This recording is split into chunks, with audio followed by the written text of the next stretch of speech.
Praise the lord.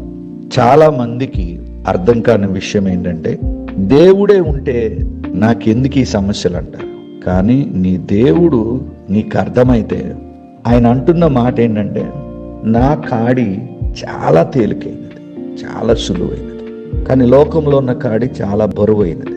అది నీ అప్పే కావచ్చు, నీ రోగమే కావచ్చు, ఇంటిలో శుభకార్యమే కావచ్చు, గృహం కట్టుకోవటమే కావచ్చు, ఏదైనా కానీ అది దేవుని దృష్టిలో చాలా తేలికైనది, సులువైనది. మరి మనకెందుకు సంవత్సరాలు పడుతుందంటే, ఒక్క మాట మీతో పంచుకుంటా. కీర్తనలు 1:3 మీకు అర్థమైందా? దివారాత్రము దేవుని వాక్యాన్ని ధ్యానించేవాడు చెట్టు వలె సకాలంలో ఫలిస్తాడు. మరి నీవు ఆరోగ్యము లేదు. 1 పేతురు 2:24 ఎన్నిసార్లు ధ్యానించావు? ఆర్థిక పరిస్థితి మెరుగుపడలేదు. ప్రభు అంటున్నాడు ఫిలిప్పీ 4:19 ప్రకారం, దేవుడు తన ఐశ్వర్యం చొప్పున మీ ప్రతి అవసరము తీరుస్తున్నాడు క్రీస్తు. అప్పు చేయగా అనేక జనములకు మీరు అప్పు ఇచ్చిదన్నారు. ధ్యానిస్తున్నావా? వివాహం కొరకు ఏకాంగులను సంసారులుగా చేస్తున్నాడు. వివాహం అన్ని విషయముల ఘనమైనది. ఈ వాక్యం ధ్యానిస్తున్నావా? సంతానం కొరకు ఏడుస్తావు. కీర్తనలు 113:9, సంతులేని దాన్ని ఇల్లాలుగా, కుమారులు గల సంతోషము గల తల్లిగా చేస్తాను. ఈ వాక్యం ధ్యానిస్తున్నావా? ఇల్లు కట్టుకోలేకపోతున్నావు. ప్రభు అంటున్నాడు సామెతలు 24:3 ప్రకారం, జ్ఞానం వల్ల ఇల్లు కట్టబడు. కీర్తనలు 127:1 ప్రకారం, ఆయన కట్టిస్తేనే మీరు కట్టండి. ఒక్క మాట గుర్తుపెట్టుకో, దేవుని వాక్యములో శక్తి ఉంది. కనుక నీ సమస్యకు తగిన వాక్యము యెషయా 55:11 ప్రకారం మీ నోటి నుండి పంపించండి, మాట్లాడండి. అది సకాలంలో మీకు అనుకూలమైన తీసుకొస్తుంది. అది ఒట్టిగా రాదు, నమ్మండి. వాక్యము లేకపోతే నీలో నీ బ్రతికే లేదు, నీ జీవితమే లేదు. వాక్యం నీలో సమృద్ధిగా ఉంటే సమృద్ధి అయిన జీవం ఉంటుంది. అది భూమి మీద దీర్ఘాయువును, సుఖజీవము, శాంతితో కూడిన సంవత్సరాలు ఇస్తుంది. ఆత్మలో వర్ధిల్లుతూ ఉన్నావు అనుకో, పరలోక రాజ్యం పొందుకుంటావు. యుగ యుగములు ఆయనతో ఉంటావు. God bless you. హల్లెలూయా. మంచిది. గడిచిన 10 సంవత్సరాలు దేవుడు మరి ఈ పరిచర్యను చక్కగా మరి నడిపించాడు. మరి ఇక మీదట కూడా చక్కగా కొనసాగలాగిన మీ అనుదిన ప్రార్థనలో పరిచర్య గురించి ప్రార్థించండి. హల్లెలూయా.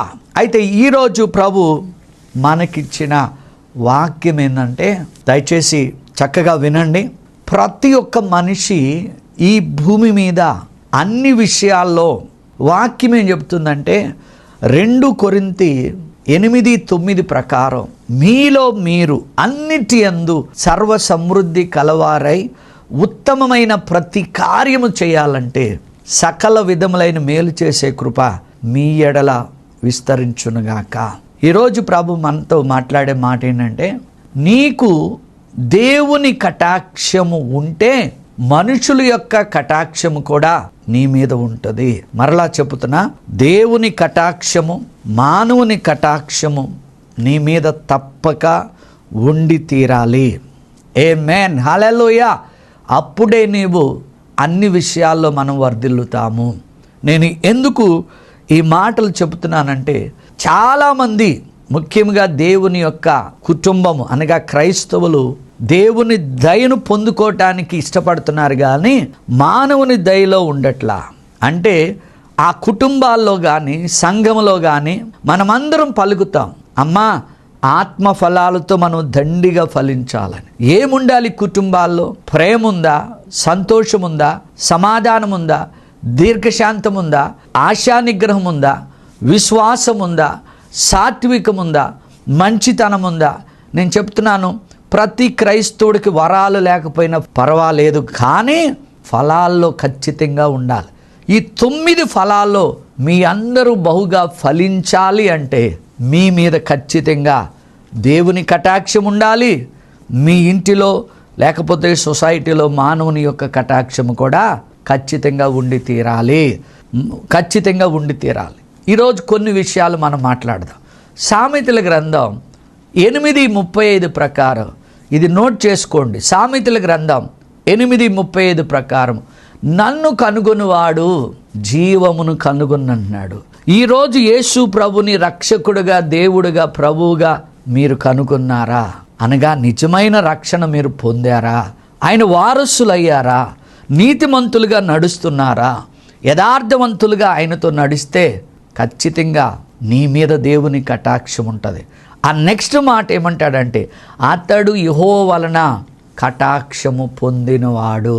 ఈరోజు నేను అడుగుతున్నా, నీ కుటుంబంలో నీ మీద మీ వారందరి దయ ఉంటే నువ్వు ఎంతో హాయిగా ఉంటావు. అలాగే నువ్వు పనిచేసే స్థలంలో నీ బాసు యొక్క దయ నీ మీద ఖచ్చితంగా ఉండాలి. అప్పుడు నీ జీతం పెరుగుద్ది. నీ వర్క్లో అన్ని విషయాల్లో ఆ యొక్క సుప్రీం ఆ బాసు ఖచ్చితంగా సహాయం చేస్తాడు. ఆమేన్. సో కనుక ఇక్కడ నేర్చుకోవాల్సింది ఏంటంటే, భక్తి నీకు ఏమి నేర్పుద్దంటే వినయాన్ని నేర్పుద్ది, నమ్రతను నేర్పుద్ది, మంచి నడవడికను నేర్పుద్ది. ఎప్పుడైతే నువ్వు వినయముతో ఉంటావో, వినయము గలవారంట ఘనతను పొందుకుంటారు. నేను ఎందుకు ఈ మాటలు చెప్తున్నానంటే, ఇంత గొప్ప దేవుని దయను కలిగి ఉండి మనం కూడా ఇంకా భయంకరమైన రోగాలతోనూ భయంకరమైన దరిద్రములోనూ, భార్యాభర్తల యొక్క కొట్లాట్లు, అన్నదమ్ముల ఆస్తుల కొట్లాట్లు, ఏం పట్టుకొచ్చావని ఈ భూమి మీదకి, ఏం పట్టుకెళ్తావని పరలోకానికి. ఏమండి సంఘాల్లో చూస్తే ఏమండి చెప్పకూడదు, కానీ అన్ని సంఘాల్లో ఒక సంఘం మనం అనకూడదు, కానీ డబ్బు కోసము ఆస్తుల కోసము వారు అన్నిటినీ వదిలేసి బజారు మీదకి వస్తున్నారు. ఇదంతా ఎవరు చేస్తున్నారంటే సైతాన్ కాదు, మనమే. మనలో ఆత్మానుసారంగా నడవక, ఆత్మబలము లేక, ఆత్మలో వర్ధిల్లలేక, మానవుని యొక్క దయను పొందుకోలేక, దేవుని కటాక్షాన్ని పొందుకోలేక, ఇలాగ ఎవరైతే దేవుని రాజ్యం యొక్క విస్తరణ కొరకు మనల్ని మనమే కొట్టుకు చేస్తామో, చివరికి మనకు మిగిలేదేంటో తెలుసా? బూడిద కంటే ఘోరమైనది నరకం అండి. ఆమేన్, హల్లెలూయా. అందుకనే ఈరోజు నేను చెప్పే మాట ఏంటంటే, నువ్వు దేవుని కటాక్షాన్ని పొందుకో. దేవుని కటాక్షము కలిగి ఉన్నావు అనుకో, ఖచ్చితంగా మానవుని యొక్క దయను పొందుకుంటావు.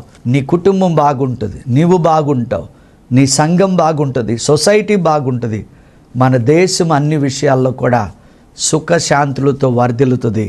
ఈ నిజమైన దేవుణ్ణి ప్రతి ఒక్కరు కూడా నిన్ను బట్టి పొగుడుతారు, నిన్ను బట్టి అంగీకరిస్తారు. చూడండి, యెషయా గ్రంథము 53:1 ప్రభు అంటాడు, ఇక్కడ చాలా గొప్ప మర్మాలు దేవుడు మనకి బయలుపరుస్తాడండి. ఏమంటున్నాడంటే, ఎవడు నమ్మెను ఈ సమాచారాన్ని, ఎవడు నమ్మెను యెహోవా బాహుబలం. అవునండి, ఇంత గొప్ప దేవుడు, ఇంత గొప్ప బలము కలిగిన దేవుడు, సృష్టికర్త, సర్వశక్తిమంతుడు, శాశ్వతమైన వాడు, అనంత జ్ఞాని, శ్రీమంతుడైన, మాట చేత ప్రపంచ నిర్మాణములు నిర్మించిన ఈ దేవుని కలిగి ఉండి కూడా 2024 సంవత్సరాలైంది ఆయన భూమి మీదకు వచ్చి, నా గొర్రెలకు నేను సమృద్ధి అయిన జీవాన్ని ఇవ్వటానికి వచ్చానంటే, ఒక్కడు ఈ బైబిల్ నమ్మడు, ఒక్కరు ఈ బైబిల్ అత్తుకుని జీవించరు, ఒక్కరు కూడా దీని దివారాత్రము ధ్యానిస్తే అతడు ఆకు వాడక సకాలమందు ఫలమిచ్చు చెట్టు వలె ఉంటాడు. ఏమంటే అతడు చేయనిదంతయు సఫలమగినది. ఇది అసత్యమా? గమనించండి, మన ప్రాబ్లము వాక్యమే, కానీ ఈరోజు ఆయన కనుగొంటే మీ జీవితంలో గొప్ప లైఫ్ ఉంటుందండి.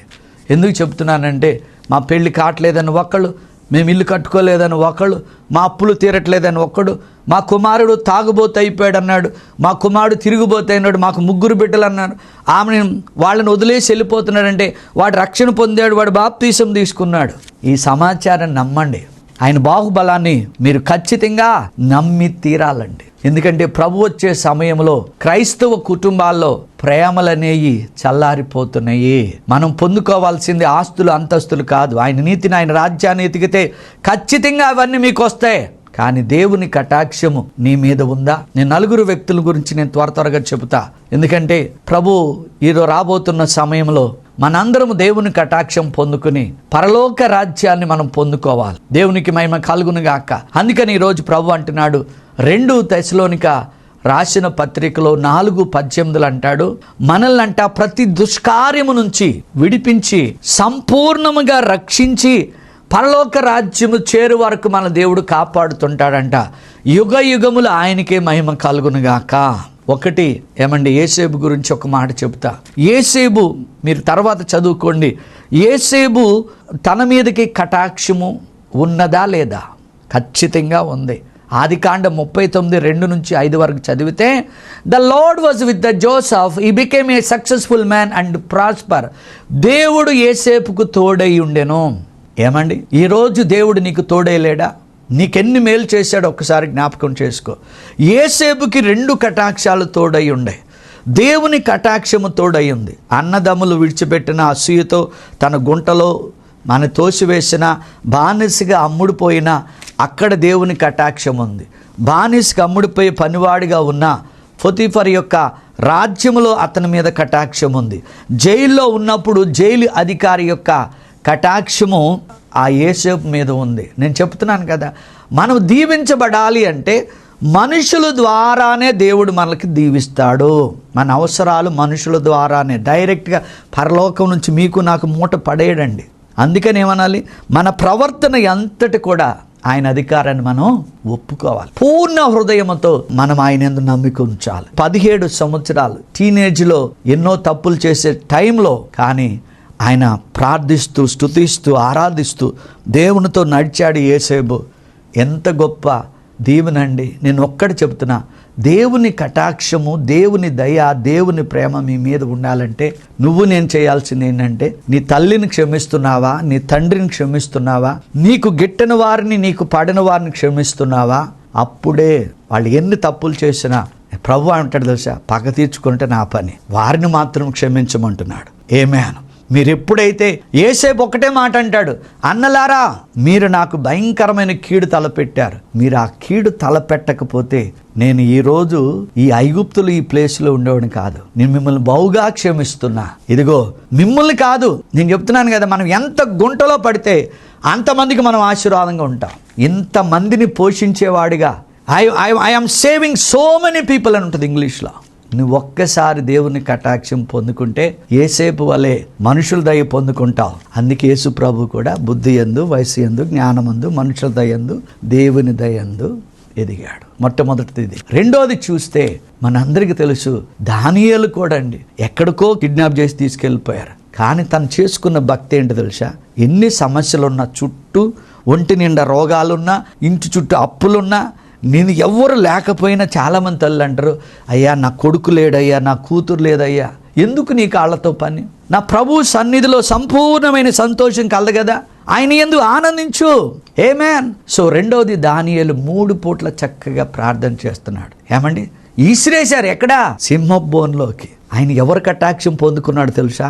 బాగా వినాలి. దేవుని కటాక్షం పొందుకున్నాడు, రాజు కటాక్షం పొందుకున్నాడు.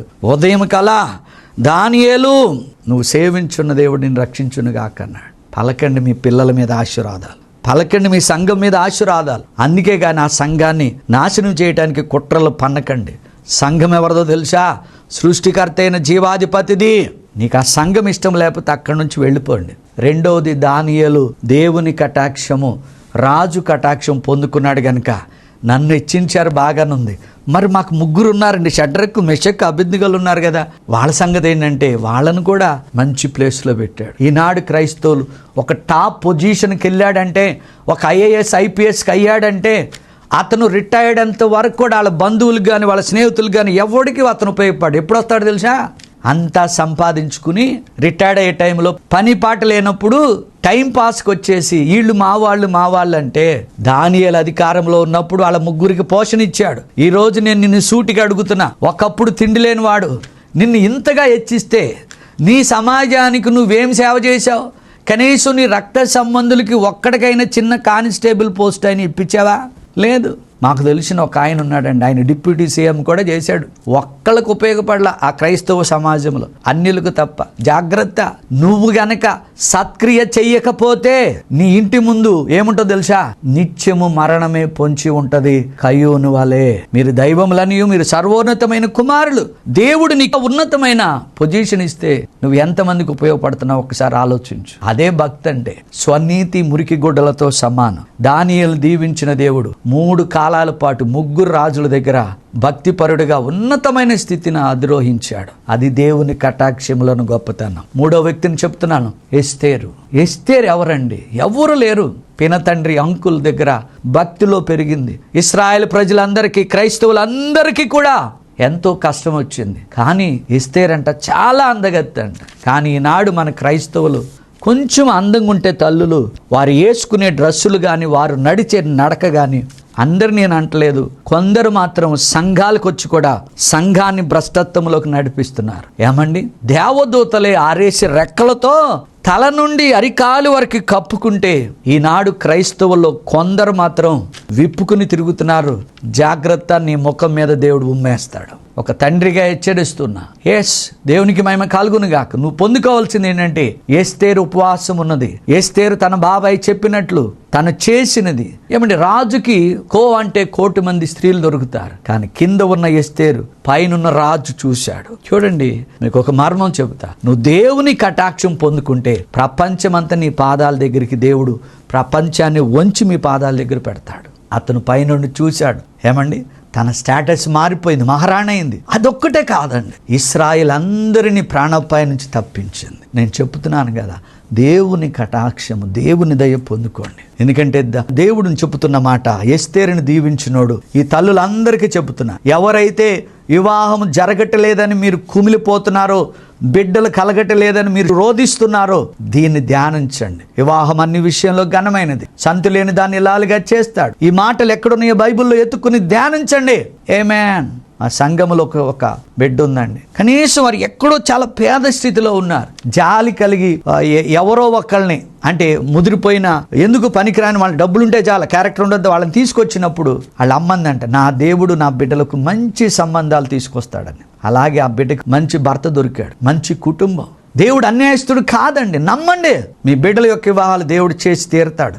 ఏకాంగుల సంసారాలకు చేస్తానండి నువ్వు నేను అన్నమాట కాదు, దేవుడు అన్నమాట. ఎస్తేరు జీవితాన్ని కట్టినవాడు, రూతు జీవితాన్ని కట్టినవాడు, అన్న గర్భాన్ని తెరిచినవాడు. మీ కుటుంబాలు కూడా దేవుడు కడతాడు. చివరగా ఈ మాట చెప్పి ముగిస్తా. లాస్ట్గా దావీదు కీర్తనల గ్రంథము 103లో చదవండి. దావీదుకి ఎవరు నేర్పారండి? ఎవరు నేర్పలా. గొర్రెలు తీసుకెళ్లేవాడు, మేపేవాడు, యెహోవాయే నా కాపరని పాడుకుంటూ ఉన్నాడు. కానీ మరి ప్రవక్త వచ్చాడు, వీడు పెద్దవాడు అంటున్నాడు, రెండోవాడు అంటున్నాడు, మూడోవాడు అన్నాడు, నన్ను అభిషేకించు. నో. ఒక్కడున్నాడు, వాడు నాకు తెలుసు, వాడి మీద దేవుని కటాక్షము ఉన్నది. కీర్తనలో 103 అంటాడు, మేబీ 1-5 లోపు, కరుణ కటాక్షములు నా మీద కిరీటముగా ఉంచున్నాడు. ఎప్పుడైతే దేవుని కటాక్షము దావీదు మీద ఉందో, ఏమంటే సింహాన్ని, ఎలుగుబంటిని, గొలియాతుని జయించాడు. మనకి సద్భక్తితో ఎప్పుడైతే బ్రతకను ఉద్దేశిస్తామో, మీ ఇంటిలోనే మొట్టమొదట శత్రువులు తయారవుతారు. వాళ్ళ ద్వారా నువ్వేమవ్వాలి తెలుసా?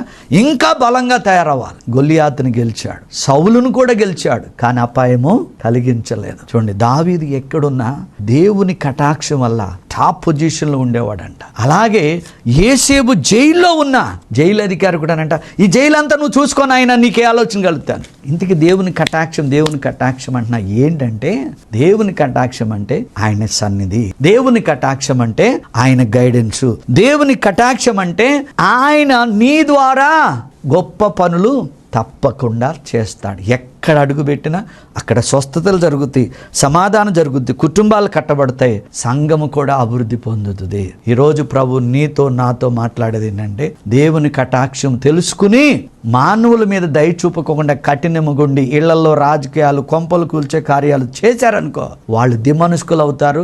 లైఫ్లో యుగ యుగాలు వాళ్ళు బాగుపడరు. కానీ నువ్వు దేవుని దయను పొందుకుని మానవుని దయను కలిగి దయ చూపించు. యేసేపు వల్లే దీవించబడతావు, దావీదు వల్లే దీవించబడతావు, దానియేలు వల్లే ఆశ్రయించబడతావు, ఎస్తేరు వల్లే వర్ధిల్లుతావు. దేవుని దయతో పాటు మానవుని దయ మీకు తప్పక ఉండాలి. అప్పుడే మీరు దీవించబడతారు, పరలోక రాజ్యము చేర్చబడతారు. God bless you. ఈ బోడుపల్లి ప్రాంతంలో మరి ఎవరైనా కానీ ఏ సంఘానికైనా మీరు వెళ్ళకపోతుంటే దయచేసి మీ అందరికీ ఎక్కడి నుంచైనా మీరు రావచ్చు. ఈ యొక్క ఆదివారము ఆరాధనకు మీ అందరికీ నా ప్రేమపూర్వక ఆహ్వానము. వచ్చిన ప్రతి ఒక్కరికి వ్యక్తిగతంగా మీ యొక్క అవసరాలు తెలుసుకుని మీ కొరకు నేను ప్రార్థిస్తాను. ఇప్పటి వరకు ఎన్నో వందల వేల మంది ఈ యొక్క పరిచర్య ద్వారా ఈ దీనిని వాడుకుని వారికి ఉన్న బలహీనతలు కానీ వారికి ఉన్న రోగాల నుంచి విడుదల పొంది ఆయన రాజ్యాన్ని విస్తరిస్తున్నారు. ప్రతి శుక్రవారం నాడు అదే స్థలములో సాయంకాలము 7 నుంచి 9 వరకు స్వస్థత,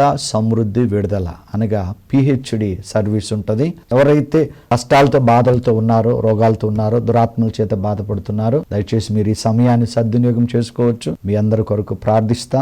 దేవుడు మిమ్మల్ని స్వస్థపరిచి విడుదలిచ్చి ఆయన నామాన్ని మహిమపరుచుకుంటాడు. దేవుని నామానికి మహిమ కలుగునుగా. హల్లెలూయా. దేవుని నామానికి మహిమ కలుగునుగాక.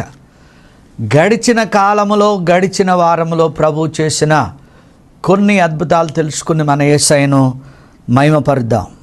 ఇతని పేరు స్పర్జన్ రాజ్. 9 నుంచి 10 సంవత్సరాలు ఉంటే ఇవాళ రేపు ఎక్కడ చూసినా చాలామందికి ఈ గొంతంతా ఇన్ఫెక్షను, వామిటింగ్స్, కడుపులో మంట ఎక్కువైపోయినాయి. అయితే ఈ పిల్లవాడికి 1 వీక్ నుంచి ఇదే ప్రాబ్లం. ఆ గొంతంతా ఎర్రగా అయిపోవటము, ఏది తిన్నా వామిటింగ్స్. వారం రోజులు హాస్పిటల్స్లో ఉంచారు. వాళ్ళ నాయనమ్మ చెప్పింది ఏంటంటే, అయ్యా మరి మా అబ్బాయి కోడలు హాస్పిటల్ చుట్టూ తిరుగుతున్నారు, ఐసీయూలో ఉంచారని. నేను చెప్తున్నాను కదా, కేవలం దేవుని మహిమ కొరకు. ఎప్పుడైతే మరి ఆయనకి ఫోన్ చేయలేదు కానీ వాళ్ళ నాయనమ్మ విశ్వాసంతో ప్రార్థన చేశాం. నెక్స్ట్ డే కల్లా తను చెప్పిన సాక్ష్యం ఏంటంటే, ఇప్పుడు మా మనవడికి వామిటింగ్స్ ఆగిపోయినాయి, ఆ గొంతులో ఉన్న మంట, రాపిడి అదంతా తగ్గిందయ్యా అని ఆమె చెప్పిన సాక్ష్యముకై దేవునికి మహిమ కలుగునుగాక. అన్నిటికంటే మరొక అద్భుతం ఏంటంటే, గడిచిన శనివారం నాడు మరి నేను విజయవాడ పామరు దగ్గర ఉన్న రెమ్మన్పూడి అనే ఊరు వెళ్ళాను. ఒక వ్యక్తి డయాలసిస్ స్టేజీలో ఉన్నాడు, కిడ్నీస్ పాడైపోయి. కేవలం దేవుని మహిమ కొరకు చెప్తున్నా, చాలామందికి ఆ 2 కిడ్నీస్ కంప్లీట్గా పాడయ్యే వరకు కూడా వాళ్ళు గుర్తుపట్టలేరు. అందుకని ఈ సాక్ష్యము మీతో పంచుకుంటున్నాను. ఆ డయాలసిస్ నుంచి వచ్చాడు ఇంటికి, అడుగు తీసి అడుగు వేలిన పరిస్థితిలో ఉన్నాడు. మరి గంట సేపు అక్కడ మేము ప్రార్థన చేసినప్పుడు దేవుని ఆత్మ బలంగా దిగింది. ఆయన మీద కాదు, ఒక 8 నుంచి 12 సంవత్సరాలు 9 మంది పిల్లలు ఈయన కొరకు ప్రార్థన చేస్తున్నప్పుడు ఆ బిడ్డల మీద కూడా ఆత్మ దిగి ఆ చిన్న పిల్లలు కింద డొల్లాడి ఏడుస్తున్నారండి, ఆత్మ పరవశులై. తెల్లారిపాటిగా దేవుడు చేసిన గొప్ప మహిమ గల కార్యం ఏంటంటే, అతను బైక్ వేసుకుని పొలంలోకి వెళ్ళి తన పొలము చూసుకుని వచ్చాడు. ఇట్టి మహిమ గల కార్యముకు మన దేవునికి మహిమ కలుగునుగాక. మరి సంపూర్ణమైన ఆరోగ్యమైన రిపోర్ట్ వచ్చినప్పుడు మీతో ఈ సాక్ష్యాన్ని వీడియో ద్వారా పంచుకుంటాను. దేవునికి మహిమ కలుగునుగాక. మరొక సాక్ష్యం ఏంటంటే, మరియా గుంటూరు దగ్గర అండి. మరి ఈమెకి ఐ షుగరు, ఐబీపీ ఉండేది. ఆ లోపల రెటీనా నరం కూడా పాడైపోయి నీకు చూపు రాదు అన్నారంట. కేవలం దేవుని మహిమ కొరకు చెప్తున్నా. ఏమండి, నేను వీడియో సాక్ష్యాలు అడుగుతున్నాను, ఎవరు పంపించట్లేదు. దయచేసి మీ సాక్ష్యాలు మీరు పంపించండి. కేవలము ప్రతి ఒక్కరిని బలపరచడానికే. నా నోటి ద్వారా చెప్పేదానికన్నా ఈ వీడియో ద్వారా చూపిస్తే మీకు విశ్వాసం కలుగుద్ది. మరి ఈమె కూడా ఇప్పటి వరకు పంపించలేదండి. సో ఇప్పుడైతే ఫోన్లో ప్రార్థన చేశానో నేనైతే మర్చిపోయాను. కానీ ఆమె అంటుంది, అయ్యా మీరు ప్రార్థన చేసినాక నా చూపు ఇప్పుడు మరలా దేవుడిచ్చాడని. ఇట్టి మహిమ గల కార్యముకే మన దేవునికి మహిమ కలుగునుగాక. ఈయన పేరు హనుమంత్ అండి, అనంతపూర్ దగ్గర ఎర్రగుంట. ఎంత అద్భుతమైన సాక్ష్యం అంటే, ఇంచుమించు 6 నెలల ఇంట్లోనే పండుకున్నాడు. ఈ యొక్క కుడి కాలు ఏమైందో తెలియదు కానీ భయంకరమైన నొప్పి, మంట, తలమంట. మరి నేను చనిపోతాను. నా భార్య కూడా ఎన్నోసార్లు సూసైడ్ చేసుకోవడానికి పరిగెత్తున్నప్పుడు నేను ఒక్కటే చెప్పాయా, నేను ఒక చిన్న ప్రార్థన చేస్తాను, దేవుడు కార్యం చేస్తాడన్నప్పుడు ఎప్పుడైతే ప్రార్థిస్తున్నానో ఒక 1/2 అవర్ ఆ కాలు తలంతా మంచులాగా, ఓషియా 14:5 ప్రకారం మంచులాగా తన మీదకి రావటం, ఆయన శక్తి తనలో చనిపోదామన్న ఆలోచనను దేవుడు దూరపరిచి ఆ కాలును స్వస్థపరిచాడు. అలాగే మరి తన కుటుంబంలో తన తల్లి కూడా తలభారము, తలంతా పోటున్నప్పుడు స్వస్థపరిచాడు. మరి ఈ దీనుడి ద్వారా మరి ఆ కుటుంబాన్ని ఆరోగ్యముతో నిలబెట్టాడు. ఇట్టి మహిమగల కార్యముకై మన దేవునికి మహిమ కలుగునుగాక. హల్లెలూయా. మరి సంతానం లేని వారికి మరి గుడ్ న్యూస్ ఏంటంటే, మీరు ప్రోగ్రాం అయిన తర్వాత కార్యము జరగకపోతే విసుకక మరలా మీరు ఫోన్ చేసి ప్రార్థన చేపించుకోండి, దేవుడు కార్యం చేస్తాడు.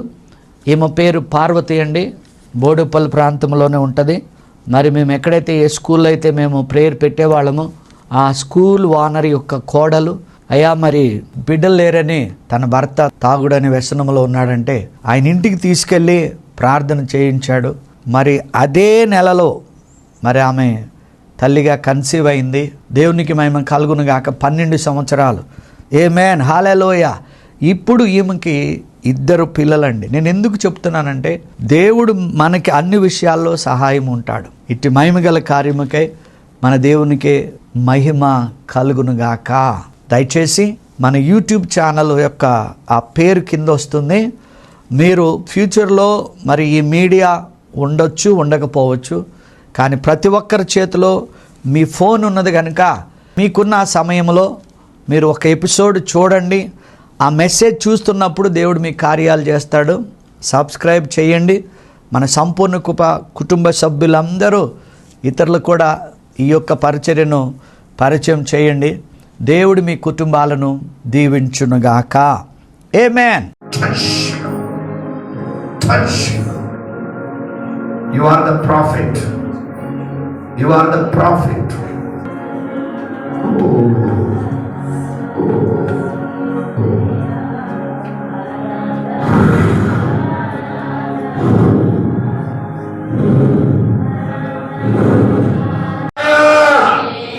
Fire! Fire! Fire! Touch! Touch! విస్తారమైన పంట నువ్వు కోస్తావు. విస్తారమైన పంటను నువ్వు అడిగిందల్లా నేను చేస్తున్నాను అంటున్నాను. నీ దేహాన్ని తాకి, నీ దేహాన్ని తాకి. టచ్ టచ్ లో టచ్ లో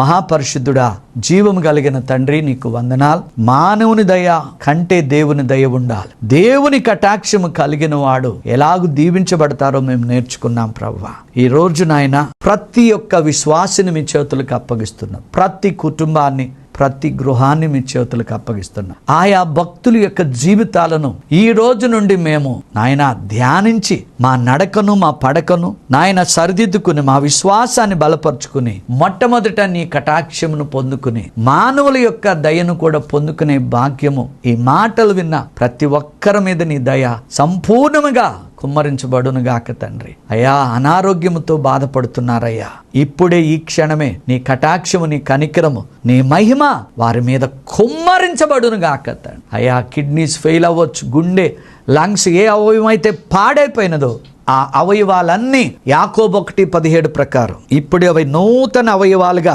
మారునుగాక. గుండె నొప్పి, కిడ్నీ నొప్పి, నడుము నొప్పి, బీపీ, షుగర్, థైరాయిడ్, ప్రతి రోగము, ప్రతి వ్యాధినైనా వీరి దేహములో నుంచి యేసు నామములో తొలగిపోవునుగాక ప్రభు. అయా, గృహాలను కట్టండి, ఉద్యోగాలు దయచేయండి, సంఘాలను బలపరచమని ప్రార్థిస్తున్నాను. నీ రాకడ వరకు మేమందరము కలిసి ఒక గొప్ప నిత్య జీవం అనే పంటనివ్వగలిగే భాగ్యం దయచేయండి. ఈనాడు ప్రతి క్రైస్తవ కుటుంబం నీ నీతిని, నీ రాజ్యమును వెతుకుటలో మొదటి స్థానం ఇచ్చి నాయన ప్రతి ఒక్కరూ నీ కృపలో వర్ధిల్లును గాక. పరిశుద్ధాత్ముడా, స్వస్థపరిచినందుకు, సమృద్ధినిచ్చినందుకు, విడుదలిచ్చినందుకు, ఇప్పుడే రక్షణ కార్యము జరిగినందుకు వందనాలు చెల్లిస్తూ ఈ ప్రోగ్రాంని సహకరిస్తున్న ప్రతి కుటుంబాన్ని నూరంతులుగా దీవించమని యేసు నామములో ప్రార్థిస్తున్నాము తండ్రి. ఆమేన్. God bless you. దేవుడు మిమ్మల్ని బహుగా దీవించునుగాక. ఆమేన్. మా చిరునామా Kepha Joseph Matta, miracle home, house number 2-108/35, road number 3, Siddhi Vinayaka, Chittari Nagar, Boduppal, 5,92,000, Hyderabad, Telangana. Back side Shankaraiah function hall. మా ఫోన్ నెంబర్ 9848195752.